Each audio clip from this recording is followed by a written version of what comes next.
అందరికీ నమస్కారం. డిసెంబర్ నెలలో మకర రాశివారికి ఒక పెద్ద గండం ఎదురుకాబోతుంది. ఇంట్లోనే రహస్య శత్రువు. అది ఎవరో తెలిస్తే గుండె జల్లుమంటుంది. ఎవరు అనేది ఈ వీడియోలో చెబుతాను, అస్సలు మిస్ అవ్వకండి. అలాగే ఆరోగ్యపరంగా, ఆర్థికపరంగా, సంతానపరంగా, ఉద్యోగపరంగా, వృత్తి అలాగే వ్యాపారపరంగా ఏ విధంగా ఉండనుంది, స్త్రీలకు ఏ విధంగా ఉండనుంది, పెన్ను పేపర్ తీసుకొని రెడీగా పెట్టుకోండి. ఏ తేదీన ఏం జరుగుతుంది అనేది కూడా తెలియజేస్తాను. ఈ మాసంలో ఎదురయ్యే గండాలని అధిగమించి విజయం పొందడానికి ఎలాంటి పరిహారాలు పాటించాలి అనేది ప్రత్యేకంగా ఈ వీడియోలో తెలుసుకోబోతున్నాం. మరే వీడియోలో మీకు ఇలాంటి సమాచారం బహుశా ఎవరూ ఇవ్వకపోవచ్చు. కాబట్టి ఈ వీడియోని ఎక్కడా స్కిప్ చేయకుండా పూర్తిగా చూడండి. అప్పుడే మీకు పూర్తి సమాచారం అందుతుంది. మీరు మన ఛానల్ని ఫస్ట్ టైం విజిట్ చేస్తుంటే ఈ వీడియోని లైక్ చేసి మన ఛానల్ని సబ్స్క్రైబ్ చేయండి. మొదటగా మనం ఆరోగ్యం గురించి చర్చిద్దాం. మరి ఆరోగ్యం యొక్క అధిపతి ఎవరు? శని మరియు చంద్రుడు. శని యుతి తృతీయ స్థానంలో అంటే 12వ నంబర్లో ఏర్పడుతోంది.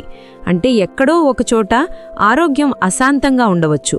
మీరు డిసెంబర్ నెలలో మనసును ఏకాగ్రత చేయవలసిన అవసరం ఉంది. మనసుకు శాంతి ఉండదు. నిద్రకు సంబంధించిన సమస్య మీకుంటుంది.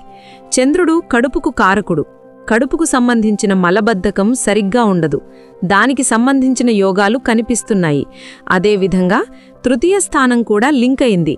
కాబట్టి చేతులు, కాళ్ళు మరియు ఎముకల్లో నొప్పికి సంబంధించిన చిన్నపాటి సమస్య ఉంటుంది. అంటే ఆరోగ్యం కోసం చెప్పాలంటే డిసెంబర్ నెల మీకు ఏదో ఒక విధంగా షాకులు ఇస్తూనే ఉంటుంది. మరియు ముఖ్యంగా 1వ తేదీ నుండి డిసెంబర్ 20 వరకు ఆరోగ్యంలో కొన్ని ఇబ్బందులు ఉండవచ్చు. ఆ తర్వాత కోలుకుంటారు. ధనస్థితి గురించి మాట్లాడితే ధనానికి అధిపతి కూడా శని, మరియు శని తృతీయ స్థానంలో చంద్రుడితో కూర్చున్నారు. కాబట్టి సోదర, తల్లిదండ్రులపై మీ ధనం ఖర్చవుతుంది డిసెంబర్ నెలలో. లేదా ఏదైనా వృద్ధుడిపై మీ ధనం ఖర్చవుతున్నట్లు కనిపిస్తోంది.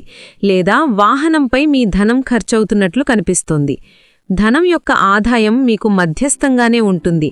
మీరు ఎంత కష్టపడితే అంత ధనలాభం మీకు లభిస్తుంది. అంతే. అంటే డిసెంబర్లో మీకు అదనపు ఆదాయం ఏదీ కనిపించడం లేదు. మీరు చేసే పనిలోనే మీకు లాభం లభిస్తుంది. మిగిలిన అదనపు ఆదాయం డిసెంబర్లో కనిపించడం లేదు. కానీ మీ ఖర్చులు మాత్రం ఎక్కువగా ఉంటాయి. మీ కుటుంబ స్థానం గురించి మాట్లాడితే మకర రాశి వారికి కుటుంబ స్థానానికి అధిపతి అంగారకుడు. మరియు అంగారకుడు లాభస్థానంలో సూర్యుడు, మంగళ మరియు శుక్రుడు ముగ్గులు కూర్చున్నారు. కాబట్టి డిసెంబర్లో ఒకటైతే కుటుంబంతో కలిసి వివాహ ఫంక్షన్లలో వెళ్లబోతున్నారు. ఇంటికి సంబంధించిన ప్రభుత్వ నోటీసు లేదా ప్రభుత్వం నుండి ఆగిపోయిన ఏదైనా పని, ఏదైనా కుటుంబ సభ్యుడిది లేదా ఇంటికి సంబంధించింది మీకు పూర్తవుతున్నట్లు కనిపిస్తోంది. ఇంటి పునరుద్ధరణ యోగం కూడా డిసెంబర్లో లేదా అంతర్గత అలంకరణ యోగం కూడా డిసెంబర్లో ఏర్పడుతున్నట్లు కనిపిస్తోంది. కాబట్టి మొత్తంగా చూస్తే కుటుంబానికి డిసెంబర్ నెల చాలా మంచిది. ఇప్పుడు మనం మకర రాశి వారి సంతానం గురించి మాట్లాడుకుందాం. సంతాన స్థానానికి అధిపతి శుక్రుడు. శుక్రుడు, సూర్యుడు, మంగళ, శుక్రుడు ఈ 3 గ్రహాలు లాభస్థానంలో కూర్చున్నారు. శుక్రుడు కొంచెం బలహీనంగా ఉన్నప్పటికీ లాభస్థానం ఇది కాబట్టి పరాశర సిద్ధాంతం ప్రకారం ఏ గ్రహం కూడా ప్రతికూల ఫలితాన్ని ఇవ్వదు. కాబట్టి చిన్న సంతానమైనా, పెద్ద సంతానమైనా, విద్యార్థి అయినా డిసెంబర్ నెల చాలా బాగుంటుంది. అవును, ఇక్కడ కూర్చున్న శుక్రుడు అలర్జీ సమస్యను మీకు ఇవ్వవచ్చు. మీకు చెవి, ముక్కు, గొంతుకు సంబంధించిన చిన్నపాటి ఇబ్బందిని ఇవ్వవచ్చు. అది కూడా మీ నిర్లక్ష్యం కారణంగానే. చల్లని పదార్థాలు ఏవైనా తింటేనే మీరు అనారోగ్యానికి గురవుతారు. గొంతు మూసుకుపోతుంది, చలి తగులుతుంది, లేకపోతే ఇవ్వదు. అదేవిధంగా చిన్న పెద్ద సంతానం యొక్క వాహనంపై ఖర్చవుతుంది. కానీ వారి వృత్తికి సంబంధించి ఏదైనా మంచి వార్త కూడా డిసెంబర్లో లభిస్తుంది. మీ సంతానం చిన్నదైనా పెద్దదైనా ఏదైనా ప్రభుత్వపరంగా ఆగిపోయిన పని జరుగుతున్నట్లు కనిపిస్తోంది. సంతానం యొక్క కొన్ని కోరికలను కూడా తల్లిదండ్రులు పూర్తి చేయబోతున్నారు. దానికి సంబంధించిన యోగాలు కూడా కనిపిస్తున్నాయి. మరియు చిన్న పెద్ద సంతానం మిత్రులతో కలిసి విందు చేసుకుంటారు. మిత్రులతో కలిసి తిరగడం, విందు, వినోదం కూడా డిసెంబర్లో జరుగుతున్నట్లు కనిపిస్తోంది. కాబట్టి కొంచెం మంచి కూడా ఉంది, కొంచెం చెడు కూడా ఉంది. కానీ మొత్తంగా చూసినట్లయితే సంతానానికి డిసెంబర్ నెల మంచిగానే ఉండబోతోంది. ఇక అంటే మకర రాశివారి ఉద్యోగ స్థానం గురించి మాట్లాడితే, ఉద్యోగ స్థానానికి అధిపతి బుధుడు దశమ స్థానంలో కూర్చున్నాడు. అంటే డిసెంబర్లో మార్పుకు పెద్ద యోగాలున్నాయి. ఈ సంవత్సరం మీ జీవితంలో ఉండిపోతుంది, లేదా మీ ప్రాజెక్ట్ను మార్చి వెళుతుంది, లేదా కొత్త ఉద్యోగం ఆఫర్, లేదా కొత్త పదవి, కొత్త చోటు ఆఫర్ మీకు ఇచ్చి వెళ్తుంది. కాబట్టి మొత్తంగా చూస్తే మీ జీవితంలో పెద్ద మార్పు ఉంది. మరియు అమ్మకాల గురించి మాట్లాడితే ఈ డిసెంబర్ నెల 50-50 ఉంటుంది. సగం నెల మీ అమ్మకాలు తక్కువగా ఉంటాయి, మరియు సగం నెల మీ అమ్మకాలు చాలా ఎక్కువగా ఉంటాయి. అదేవిధంగా ఈ నెల పెద్ద మార్పుకు సంబంధించినది. మీ ప్రాజెక్ట్ మార్పు లేదా వృత్తిలో పెద్ద మార్పు జరుగుతున్నట్లు కనిపిస్తోంది. ఎక్కడో ఏదో ఒక మార్పు అయితే జరుగుతుంది. మీ మకర రాశివారి దాంపత్య జీవితం గురించి మాట్లాడితే, దాంపత్య జీవితంలో బృహస్పతి కర్కాటక రాశిలో కూర్చున్నారు.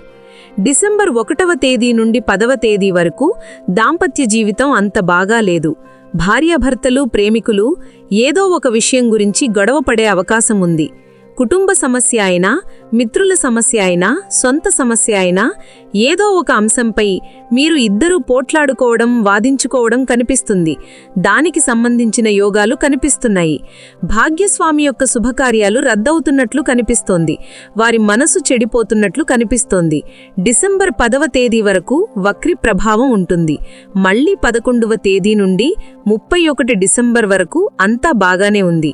అంటే ఇక్కడ చూసినట్లయితే భాగ్యస్వామికి ధనలాభం లభిస్తున్నట్లు కనిపిస్తోంది. భాగ్యస్వామి వృత్తిలో కూడా బాగానే ఉంది, మరియు మీతో సంబంధం కూడా బాగుంటుంది. అదేవిధంగా భాగ్యస్వామితో కలిసి మీరు ఏదైనా తీర్థయాత్రకు కూడా వెళ్ళవచ్చు. కాబట్టి మొత్తంగా చూసినట్లయితే 11వ తేదీ నుండి 31 డిసెంబర్ మధ్య బాగానే ఉంది. అంతకుముందు కొంచెం చెడుగా ఉండబోతోంది. మకర రాశి వ్యాపారుల గురించి, తమ సొంత పని చేసుకునేవారి గురించి మాట్లాడితే, మరి వీరి అధిపతి దశమస్థానానికి అధిపతి శుక్రుడు ఎక్కడ కూర్చున్నారు? సూర్యుడు, మంగళ మరియు శుక్రుడు ఒకే చోట కూర్చున్నారు. కాబట్టి ఎక్కడో ఒక చోట మనం వ్యాపారం గురించి మాట్లాడితే, ప్రభుత్వ పరంగా ఆగిపోయిన మీ పని డిసెంబర్లో అవుతున్నట్లు కనిపిస్తోంది. యంత్రాలపై కొంచెం ఖర్చు మీకు అవుతున్నట్లు కనిపిస్తోంది. విద్యుత్ పరికరాలపై మీకు ఖర్చు అవుతున్నట్లు కనిపిస్తోంది. అమ్మకాల గురించి మనం మాట్లాడితే, మీ అమ్మకాలు మంచిగానే ఉండబోతున్నాయి. దానిలో ఎలాంటి ఇబ్బంది లేదు. మరియు వ్యాపారానికి సంబంధించి ఏదైనా శుభవార్త, ఉద్యోగులు ఏదో ఒక శుభవార్తను డిసెంబర్ 20వ తేదీ నుండి 31 డిసెంబర్ మధ్య ఇవ్వబోతున్నారు కూడా. ఉద్యోగుల ఇంట్లో ఏదైనా శుభవార్త, వివాహ శుభవార్త లేదా ఏదో ఒక శుభవార్త యోగాలు డిసెంబర్ 20 నుండి 31 మధ్య ఏర్పడుతున్నట్లు కనిపిస్తోంది. మొత్తంగా చూస్తే వ్యాపారం కోసం, ఉద్యోగుల కోసం డిసెంబర్ నెల చాలా మంచిది. ఈ వీడియోని ఇంకా లైక్ చేయలేదా? లైక్ చేసి మన ఛానల్ ఫాలో చేయండి.